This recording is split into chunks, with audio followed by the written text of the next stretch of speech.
Welcome back to Small Caps. My name is Kerry Stevenson. Today, I am going to be talking with Geoff Laing. He's the Managing Director of Anax Metals.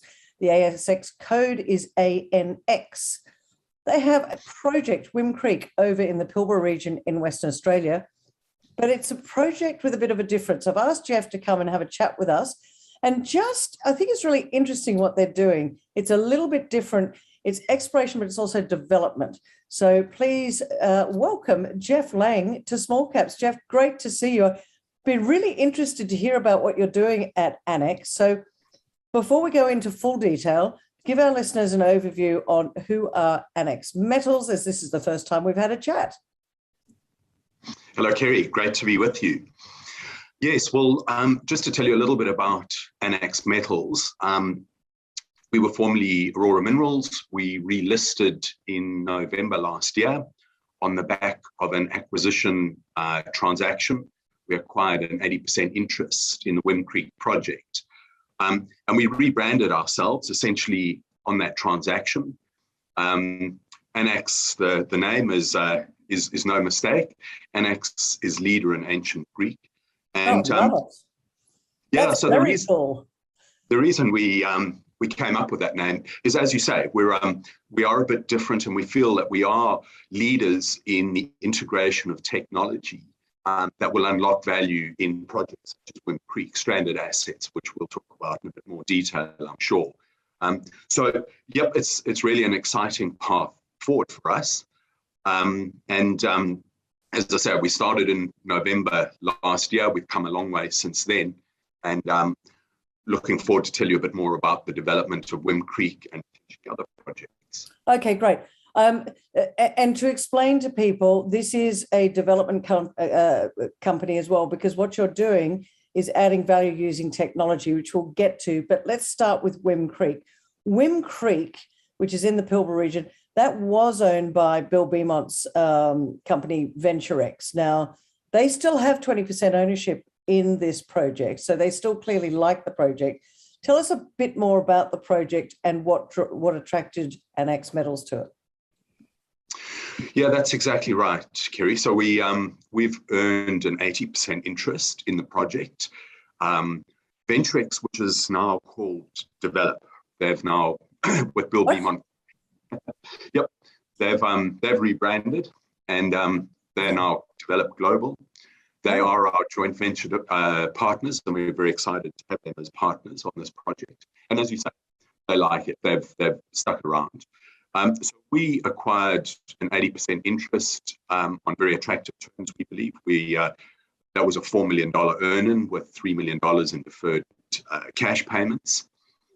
The project itself is located in the Pilbara, equidistant between Port Hedland and Karratha, on the main highway between those two coastal ports. And the project itself, when we acquired it, came with a resource base of just under 10 million tonnes, grading about just under 1% copper, 2% zinc, and just under 0.5% lead, so a true polymetallic with some useful gold and silver credits. The project is a brownfield project, so before Develop owned it, it was owned and operated by Straits Resources. They mined the oxide cap off the resources, and they had a traditional oxide heap leach solvent extraction process where they successfully produced copper cathode for about 4 or 5 years.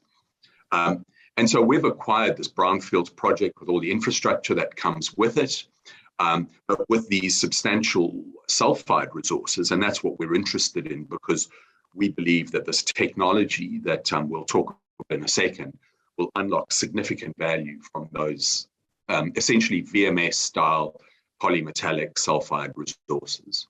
Well, that's led me very nicely into how you're going to unlock value, and you mentioned technology. So explain to our listeners, what is this technology that you've got which can take an asset like this and I guess unlock the value for shareholders of Anax Metals? What is this technology that you're using, Geoff?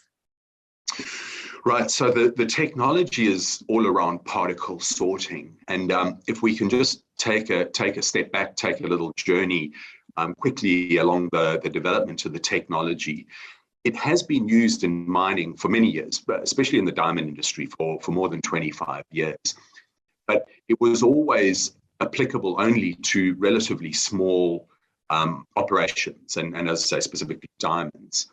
In the last 10 to 15 years, the technology has been applied in the waste recycling business, so both household waste and metal waste.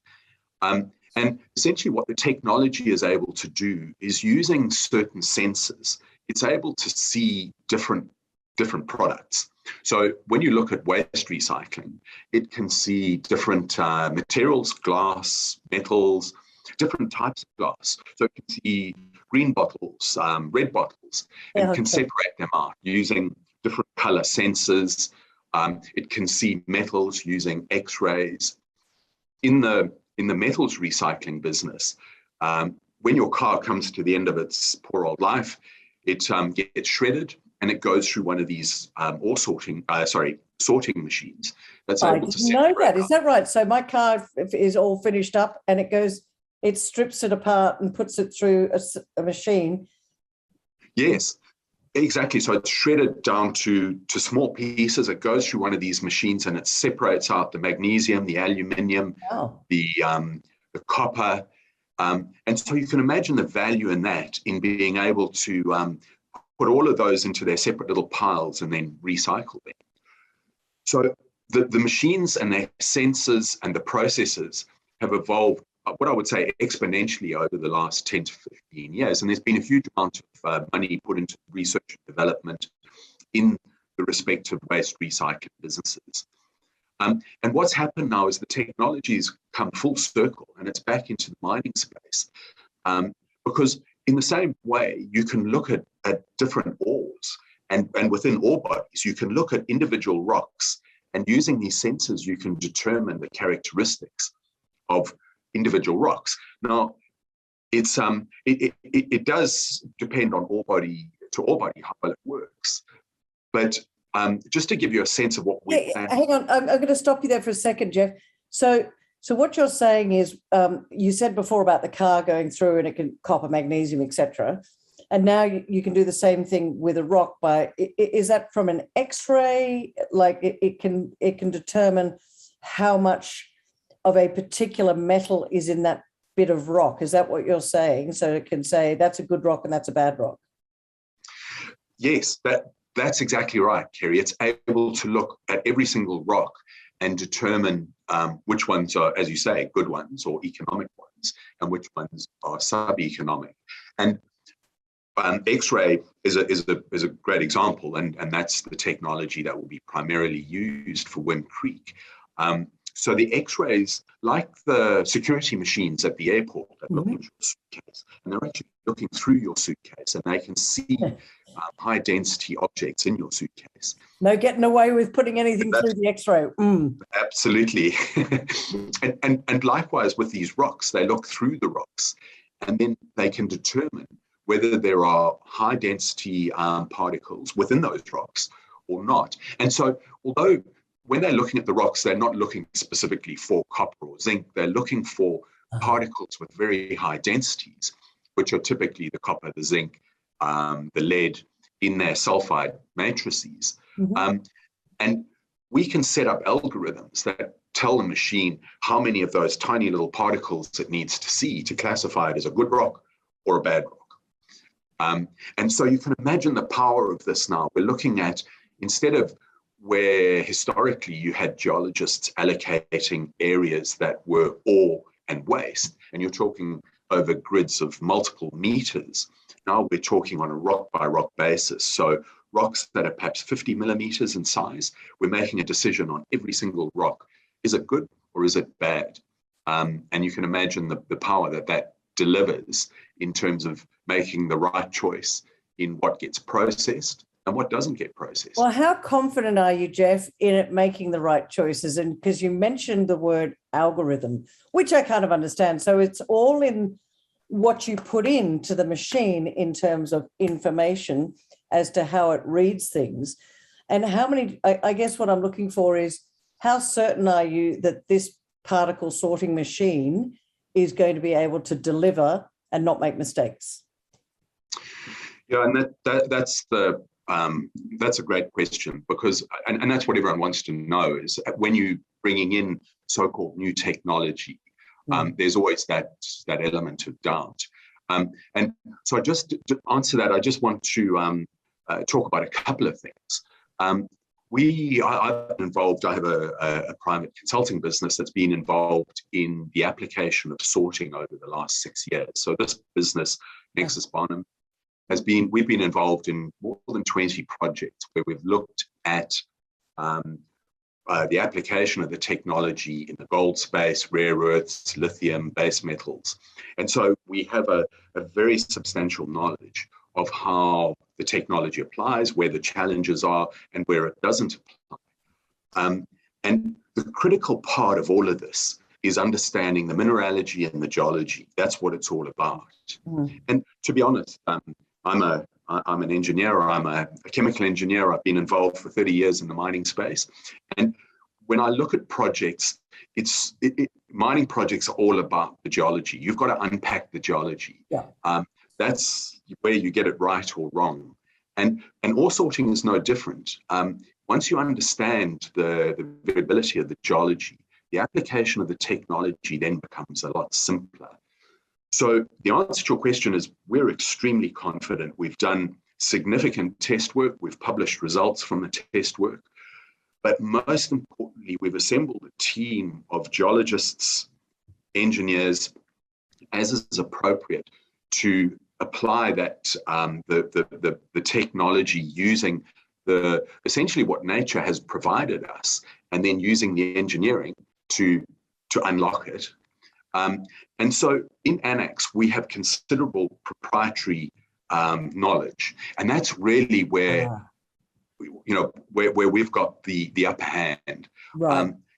I think a lot of people think that this particle sorting is all about buying a machine, because we don't own the technology, but it's all about understanding how to apply it. And people think you buy the machine and magically it solves all the problems for you. It's not about that at all. It's a journey in understanding what nature has delivered in the resource, and then how to apply the engineering fix to basically unlock all of that. In using this, and as you say, you've got proprietary knowledge, which, I guess allows you to put the algorithms in and make this machine work in the way you see it working, I guess. Does it ultimately save time and costs? Because at the end of the day, that's what people are looking for. It's, even as shareholders, we're saying, well, how much is it going to cost to unlock the value of this particular deposit?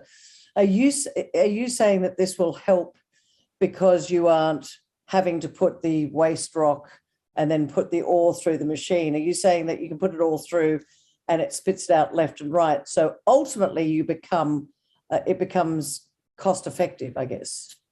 I'm trying to unpack this in a logical way in my brain. Yes, that ultimately is the benefit. So what we're saying is we're taking a resource, and within that resource, there is significant variability when you break it down into the particle by particle scale.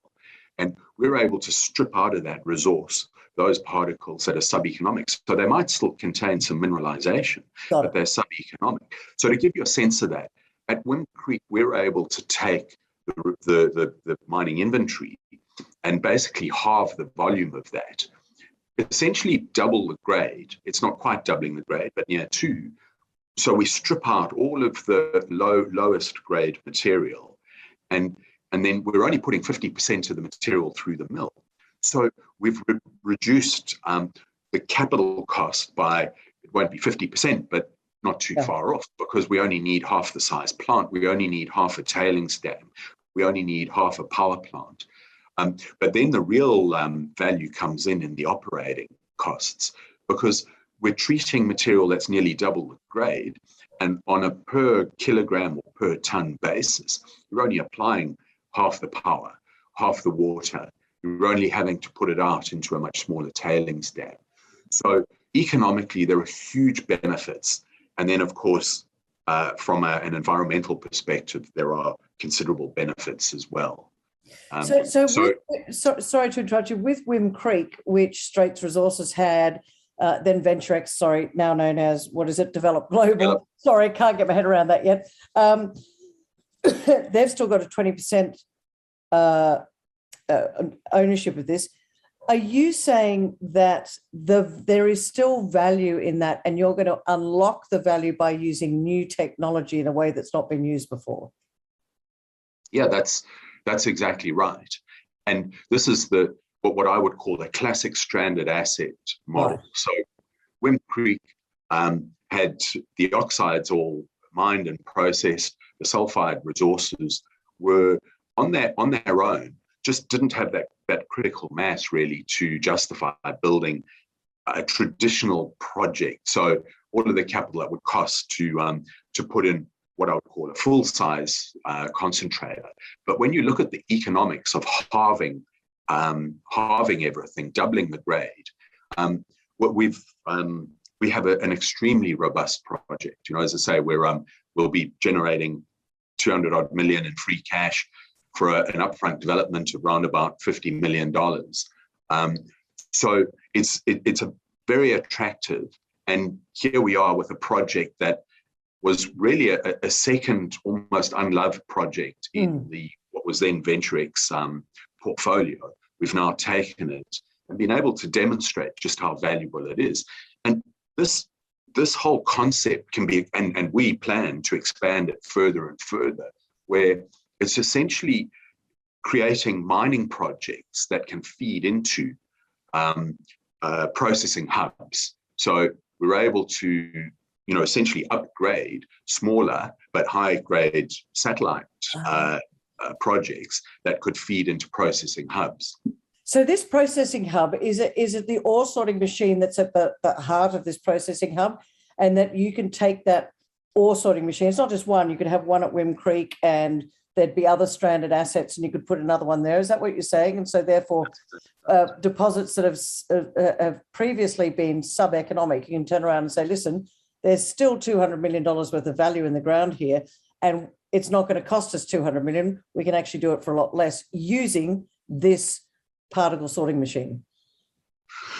That's exactly right. It's decoupling the mining and the processing and cherry picking what's economically viable out of smaller assets. So, So sorry to interrupt you again.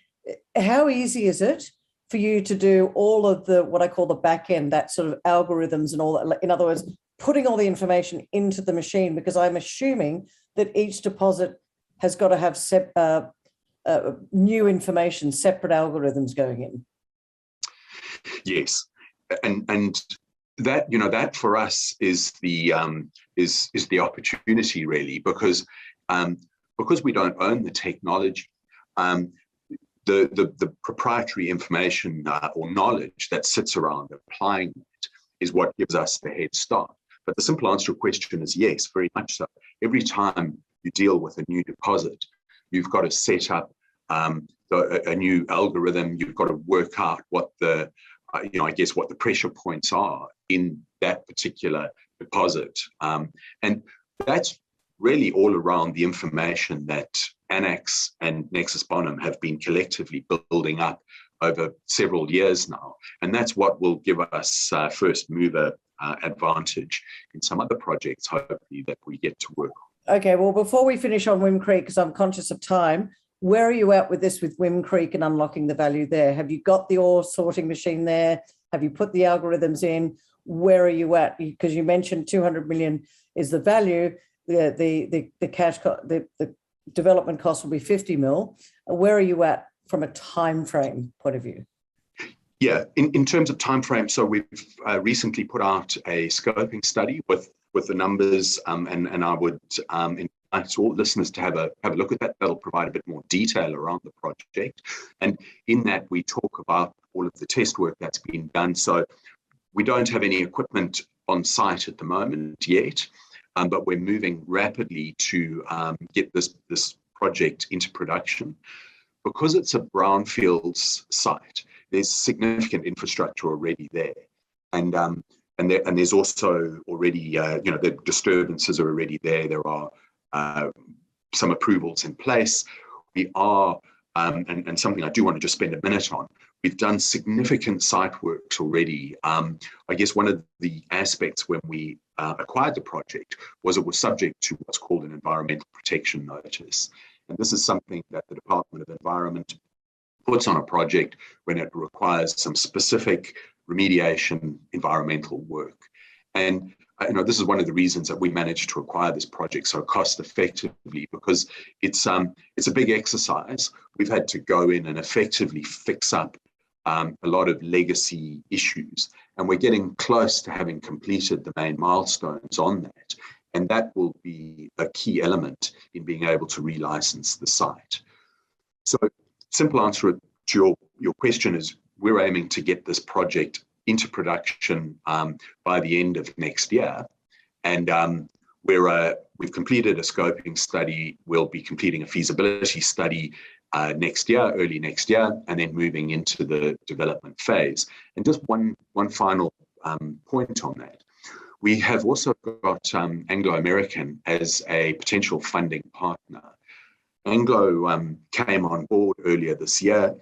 They like what we're doing. They like the strategy and they like the technology. Now we're a very small player for a major company like Anglo to really show any interest in. And so we were absolutely over the moon to have them show interest in what we're doing. But they can see the near-term potential of copper production. That's and as we all know, the copper production is absolute paramount at the moment, near-term copper production. And then they like the technology overlay. I think that they can see. What are they doing? They've come on board as what? Because we're running out of time, so I want to get to the heart of this in a minute. So they bought a royalty, so they now have a 1% NSR royalty. So we've already received the funds for that. So they paid $2 million US for a 1% NSR royalty, and that gives them first right to offer us funding, and they've offered $20 million US to fund the development of the project. Oh, well done. As I say, it's quite unusual to have a major mining company like Anglo wanting to come in and offer funding at this stage. So okay. I think that's really exciting. That's big news to have Anglo come in and say, listen, we're ready, we're happy to fund this. Well done. Congratulations. I want to touch on your exploration upside, because Whim Creek is, as you said, Gladstone, near the Port of Gladstone. You're in the Pilbara region. I think you're close to De Grey as well, aren't you? Are you going to be, Whim Creek's a project, but you've also got exploration upside? Yes, so when we acquired the project, and we were obviously after the sulfide resources, we also, the project came with a fantastic tenement package, which sits in what I would call the emerging Pilbara Gold province. And we actually sit on the western boundary of De Grey. So we sit and right in amongst all the Novo tenements, DGO Gold to the south of us. So right in the heart of that golden province. And although exploration is not our primary focus, of course, we're going to see what we can find there from an exploration perspective. And just to give you a little bit sense of some of the upside that may be coming, we've completed very extensive soil sampling geochem surveys. And in fact, not only is there gold, but and of course for base metals, there's potential for base metal growth at the various deposits. But we've also identified some very interesting platinum and nickel cobalt anomalies. Now, this region has there are other platinum resources in the region, so it's not like there isn't platinum there, but it's the first time that it's been identified on this package. And so we're pretty excited about the opportunity of sort of adding some cream on top, if you like, to the fundamental business, which is about monetizing the sulfide assets. Look, there's so much to unpack here. There's so much to understand, but I think the key message is that Anax Metals aren't just an exploration company, ladies and gentlemen. They're using technology to unlock these stranded assets, first one of which will be Whim Creek. And Anglo-Australian have come in and said, look, we'll help fund that. That is massive news, Geoff, and that's really interesting to hear. I'll be fascinated to chat to you again in a couple of months, but lots of upside, I think, for people. We're running out of time. I always ask this, my sign-off thing. Geoff, why now should people be investing in ANX or Anax Metals? Kerry, I think three very good reasons. Firstly, our market cap at 35 million is nowhere near reflective of the project that we have. So, as I said to you a bit earlier, it's going to cost us circa 50 million to build Whim Creek, and Whim Creek's going to deliver northwards of 200 million with near-term copper production.